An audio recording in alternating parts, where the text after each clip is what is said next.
We've watched Manchester City this season get better. Obviously, you have Erling Haaland, but I think the players around Erling Haaland have got better. Statistically, if you look at Kevin De Bruyne, for example, obviously he scored more goals last year because he had to step up. Didn't have a killer around that penalty area.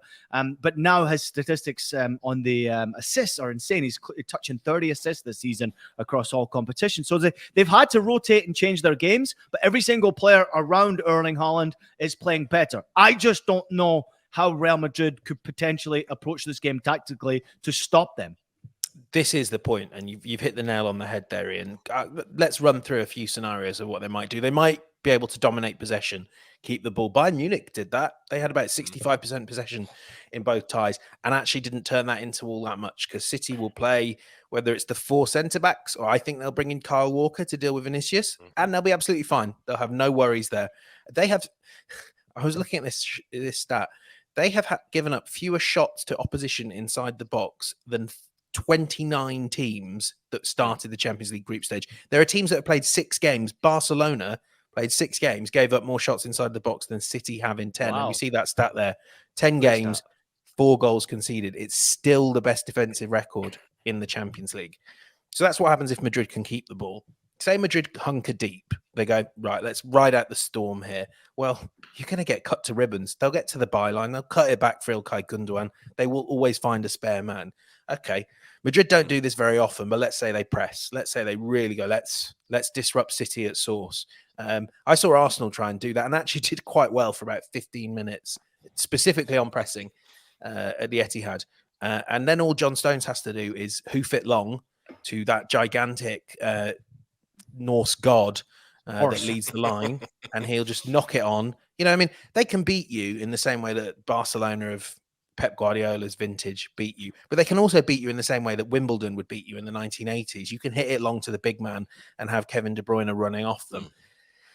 That's the challenge. Is I don't know how Madrid beat City. I know how City beat City. You know, they do that thing they do in the Champions League, and they miss a load of good chances, and they get inside their heads and they blow it that way.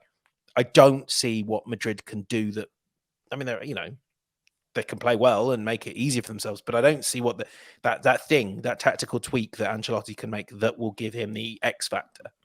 I think Ed is jumping on the back of you here, James. He said, we all saw that City had Real on the ropes this time last year. They wasted a lot of good chances. Now they have the best marksman of his generation. I can't see them wasting the chances this time around. Take it away, Mike. Yeah, I want to say that, but this is a Real Madrid side. One player that we don't talk about enough, that we haven't talked about enough, Rodrigo. That is why Manchester City did not have their name on the Champions League. I think very much so last season, if City would have gotten to the Champions League final, they were in such a high wave. Everything was going their way. I think they would have beaten Liverpool in the final. Those were some of the best games we saw. But enter Rodrigo. This kid has taken his game to a different level. Last season, Real Madrid, it was left side, strong side. So often this season, it's been left side, strong side. In the Champions League, enter Rodrigo, who gives them more balance on that right-hand side. He's not an out-and-out winger. He floats in and around. He can come inside, combine. He can play off the shoulder of the defensive midfielder. He can play in and beyond Karim Benzema. He gives them a different X factor. And in the Copa del Rey final, this guy is a killer in the box. He can score the most beautiful of goals. He can score the ugly goals. And he gives Madrid that extra lifeline that they will need in a game of the biggest proportions. I mean, he will have to play the game of his life. And Vinny Jr.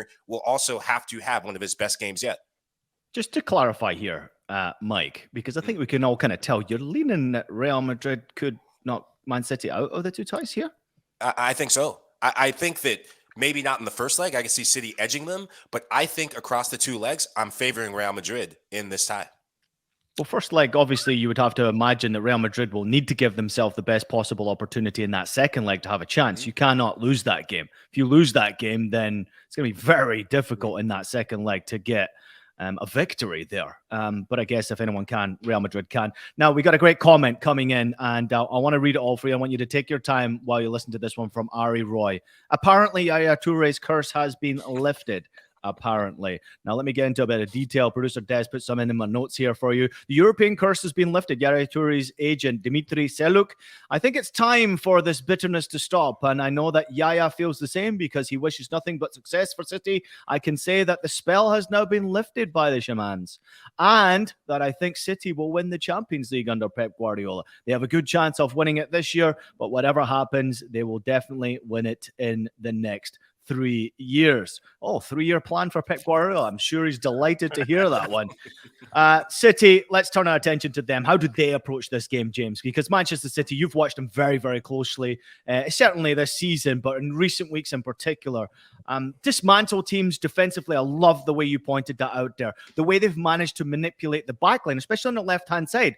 When an injury happens and a Kanji comes in and takes care of all your problems and looks like he's the best freaking left back that there is out there, playing in a 3, playing in a 5, doesn't really matter.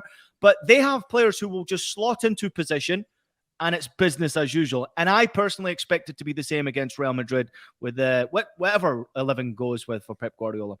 Yeah, I think what we'll see here is a City of greater physicality than Madrid have experienced and that a lot of teams have experienced in recent years.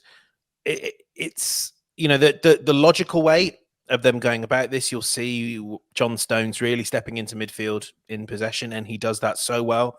What that does is it just tightens up the foundations with Rodri and Stones dictating in midfield. Stones has been wonderful this season, and suddenly ahead of them you have the free eights that Guardiola had in those early years have got much more license to get forward than they maybe did last season and the season before that. So you will see Gundogan crashing the box, and we saw those 2 brilliant goals he scored against Leeds, De Bruyne as well, and then just the sort of wizardry.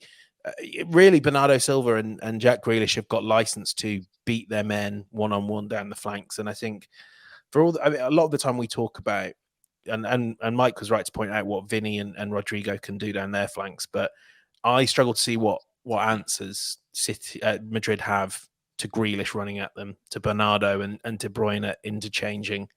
That to me is where I think we'll see something more classically City. Get to the byline, cut it back. There's Haaland. And like everyone said, this time the ball goes in the net.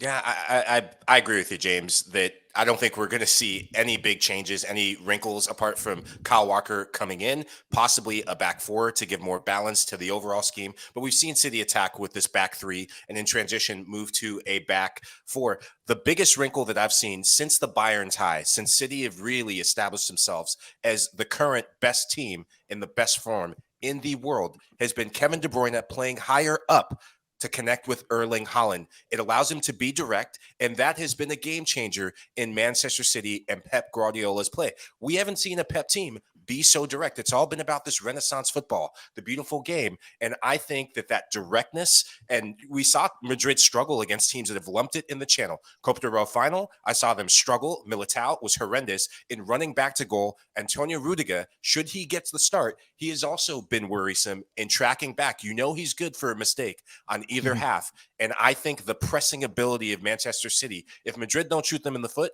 the pressing ability of Manchester City could cost mistakes in this first leg.